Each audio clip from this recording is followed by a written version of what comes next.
Hey guys, welcome back to my YouTube channel and welcome back to another episode of my Twin Flame Story week by week, a weekly vlog that we do here on the channel. My name is Michelle Fondin. For those of you that are new to the channel, this is episode 21.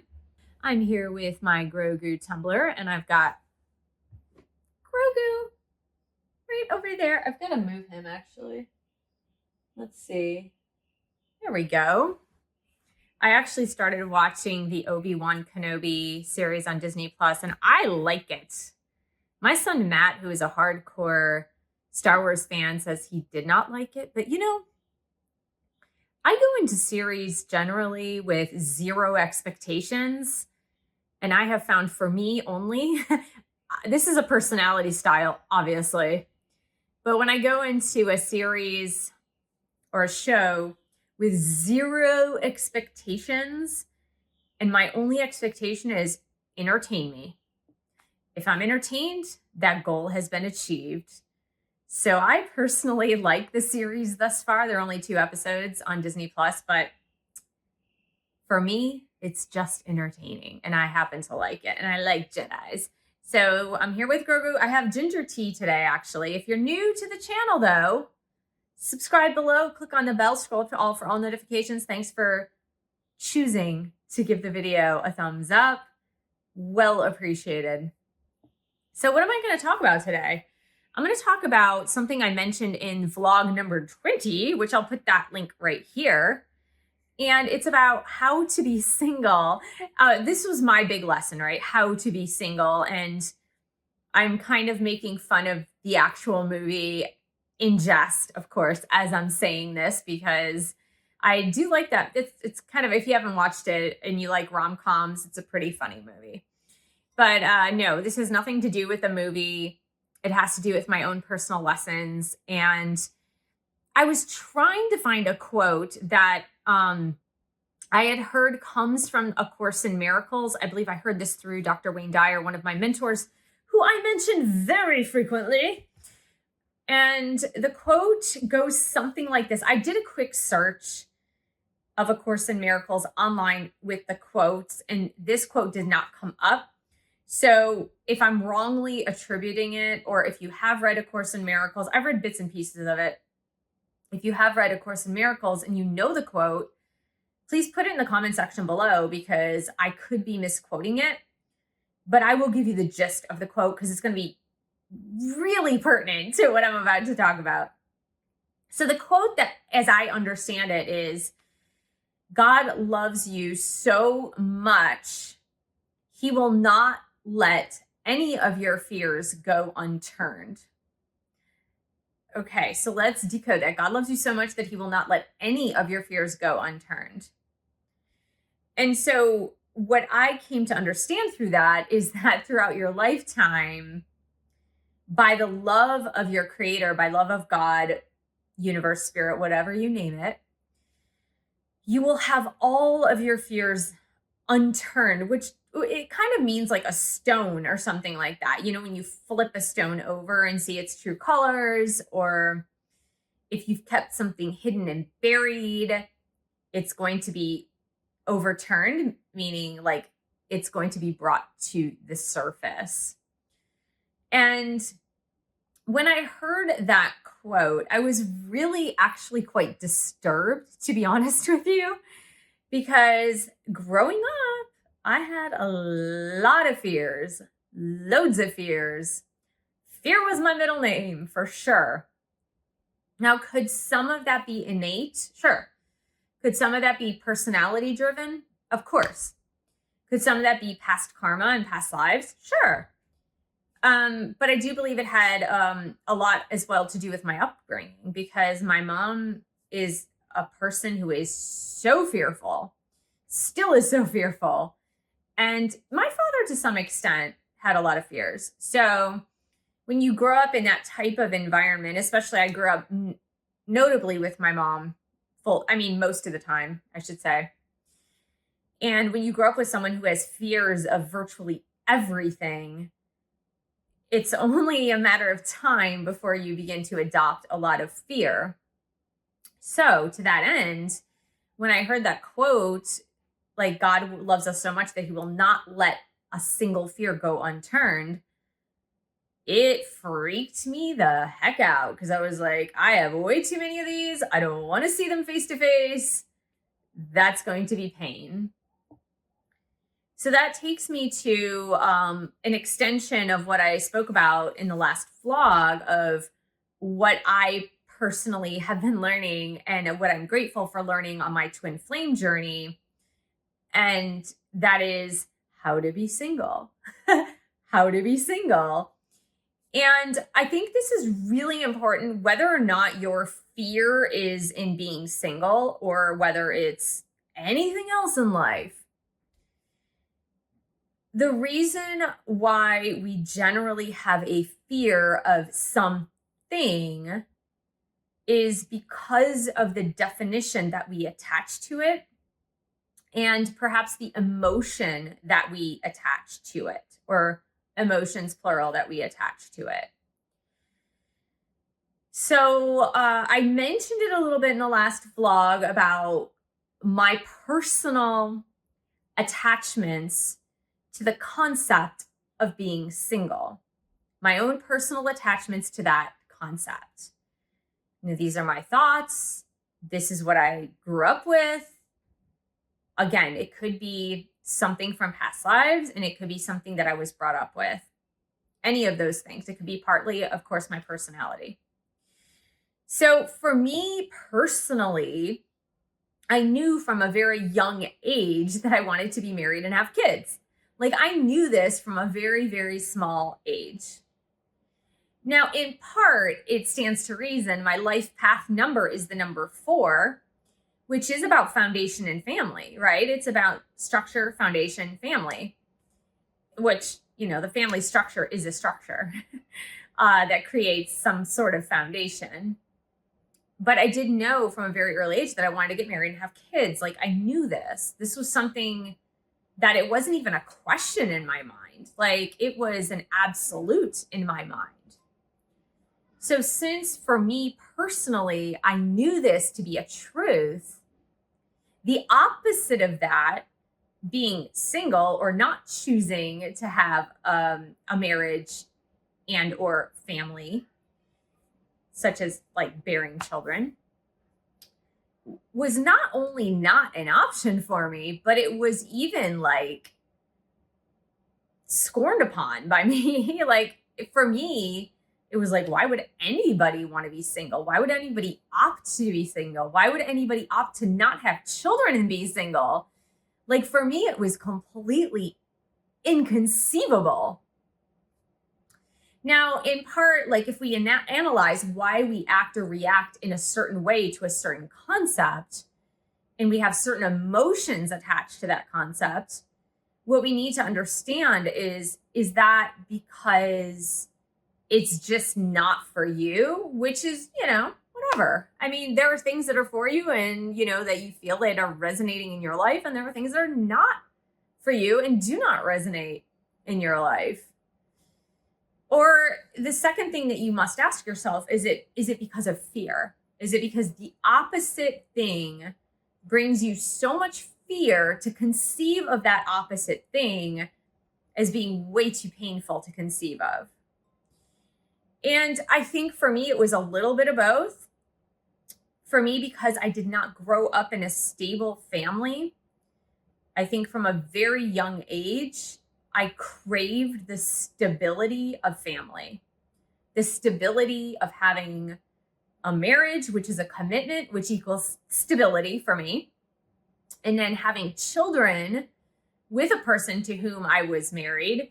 And for me, that equals even more stability. And for me, family and the holistic sense of family equaled stability for me. And since I did not grow up in a stable environment, that was the thing that I craved the most, was having a solid foundation and having stability. And so because that was the thing I craved the most, the outlook in my life went toward that.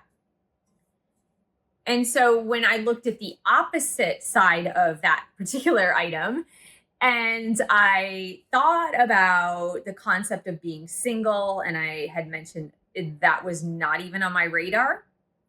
Being single to me was something very bizarre. Like, why would somebody choose that? Why would somebody choose not to have children? Why would somebody choose to live alone or without a partner for the rest of their life? I did not even conceive of that as being normal for me. And so when I began to dive more deeply into this concept, once I, not really even when I got divorced, because when I got divorced, I knew I was going to find somebody else. It was very strange. Which I did. I was in 2 long-term relationships post-divorce. And it wasn't even that. It was more of the idea of being single or without a partner that it began to creep up on me.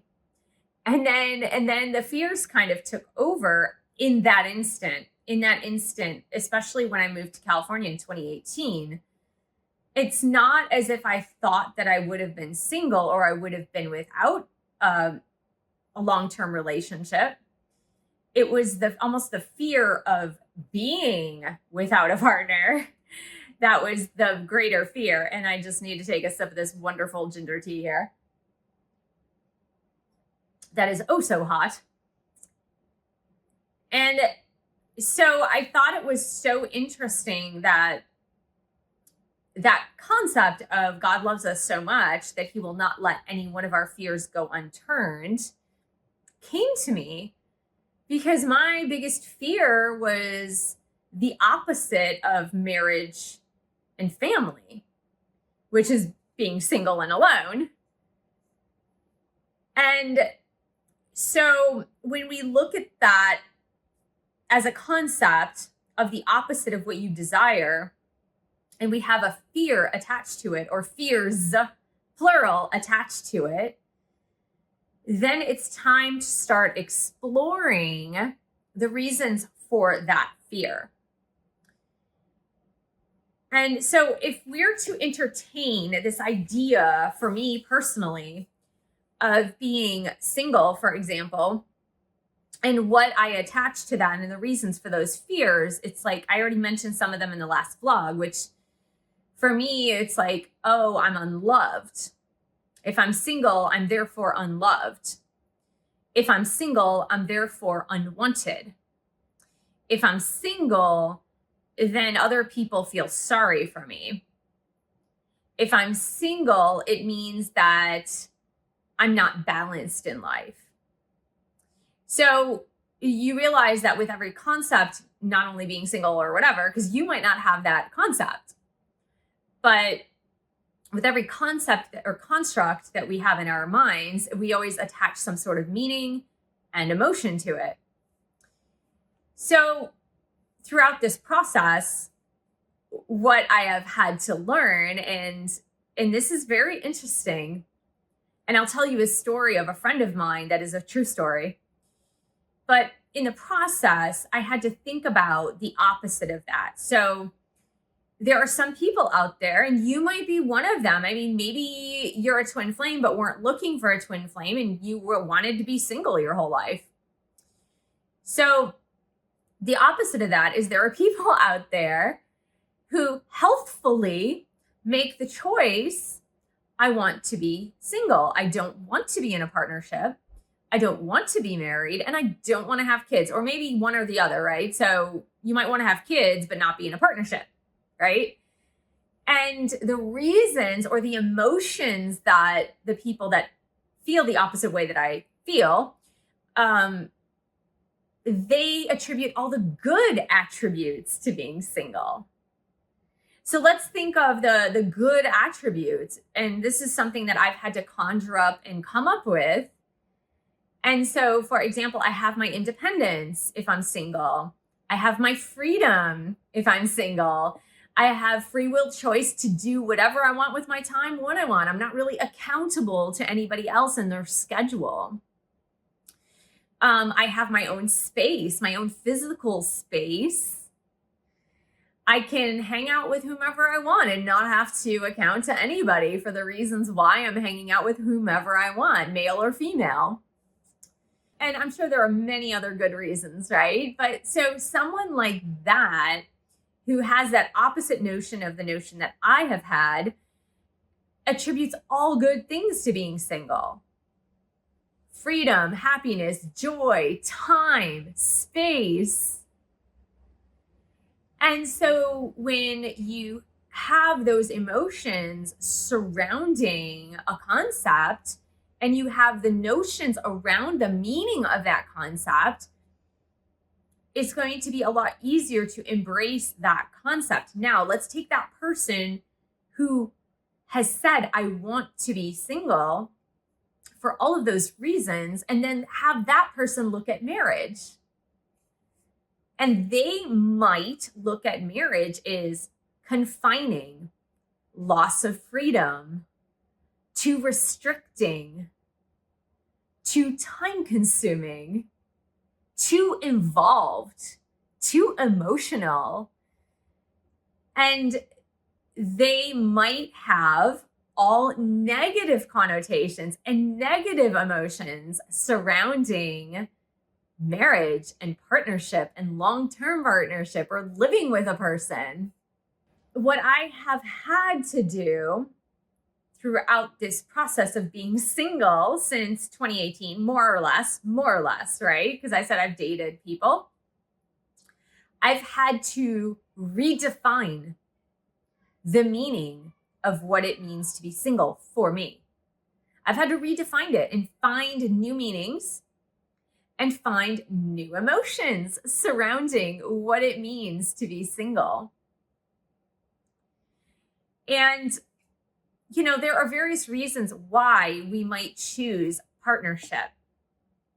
And what we are in fact learning as we are healing, especially in a spiritual awakening, and especially in the twin flame spiritual awakening, what we are learning in this process is to have a partnership, if that is what our soul is choosing, to have a partnership, but for the right reasons and not for the reasons that have created in the past something we like to call codependency.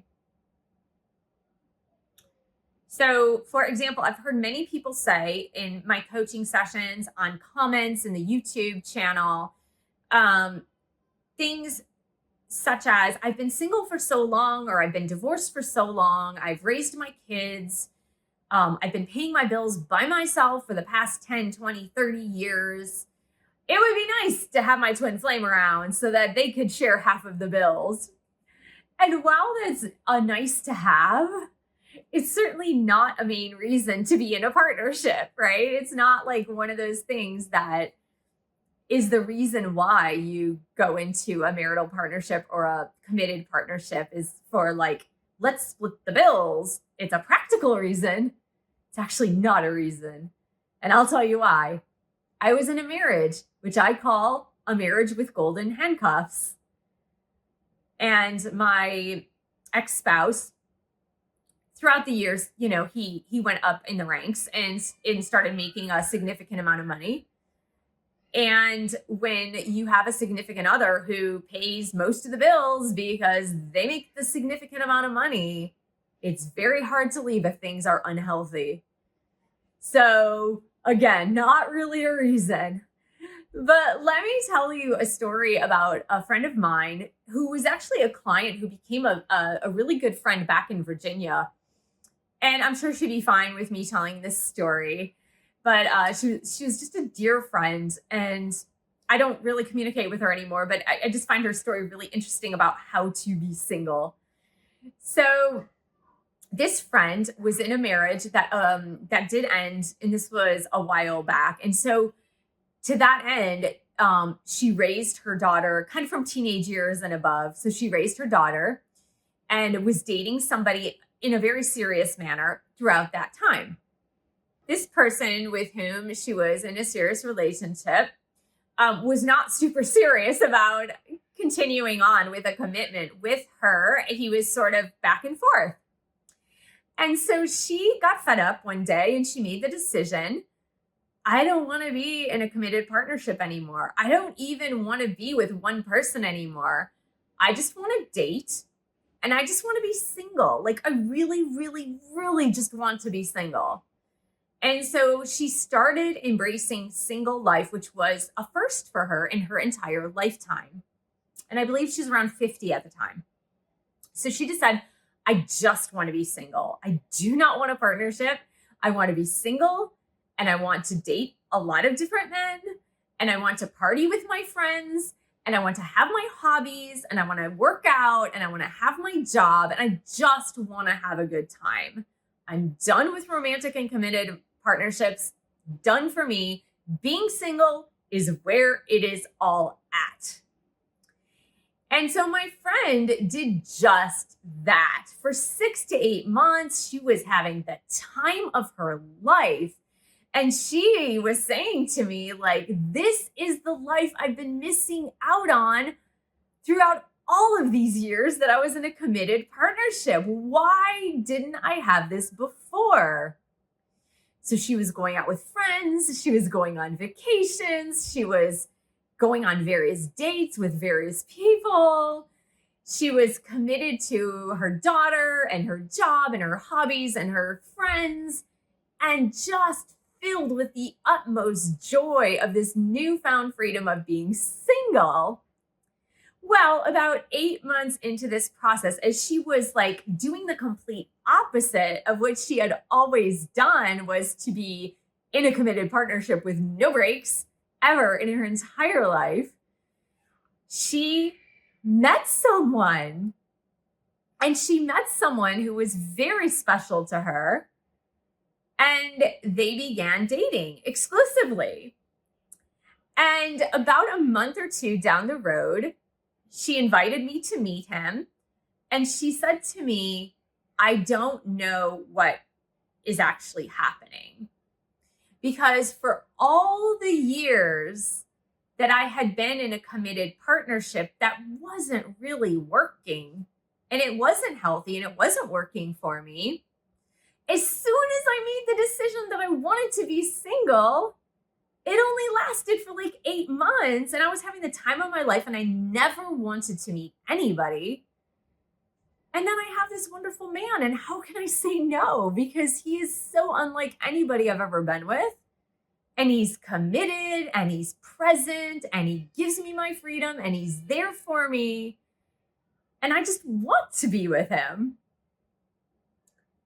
And so it's really interesting because it takes me back to the concept of God loves us so much that he will not let any of our fears go unturned. And if we have such a stark fear about one thing, we are going to be presented with the opposite thing until we are okay with it.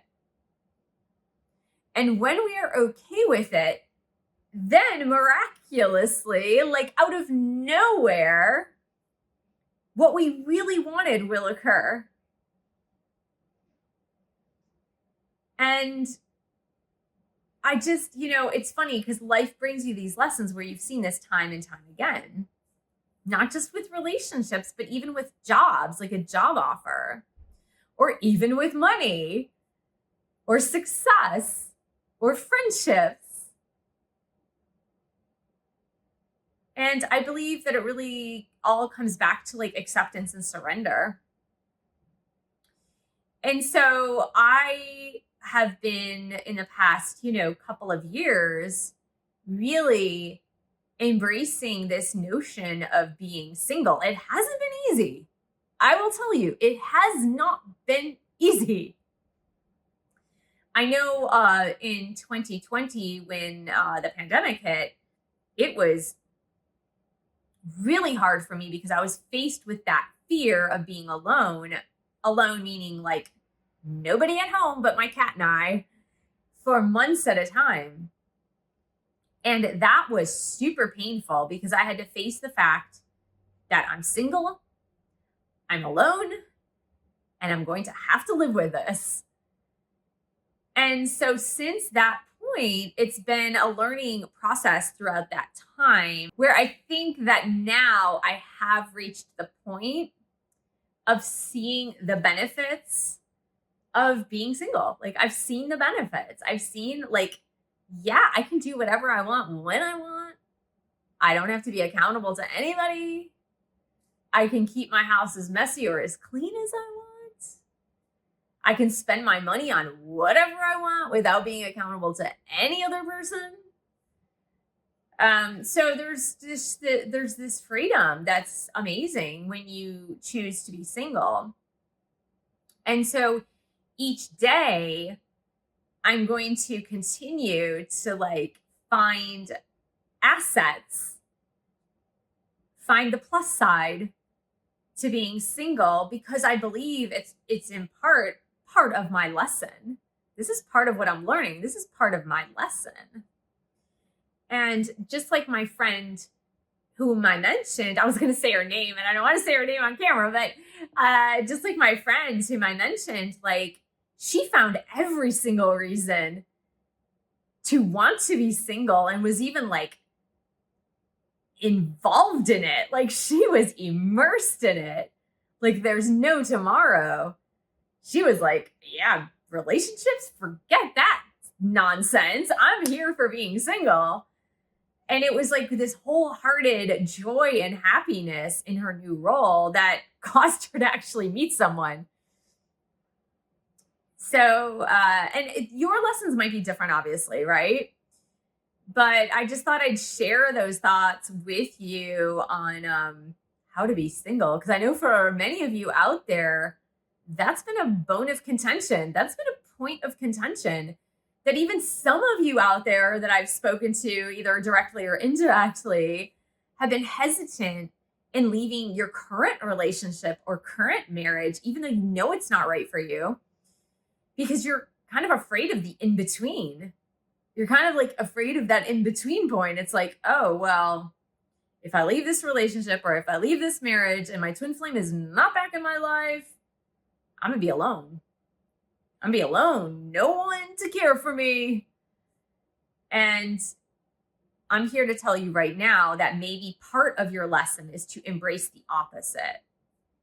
It could be, right? It could be. I'm not saying it is. It just could be. So I hope this was helpful, Twin Flame. Thanks so much for joining me. Thank you for subscribing to my channel below. Click on the bell, scroll up to all for all notifications. Thank you for giving the video a thumbs up. Thank you for sharing this video with other Twin Flames.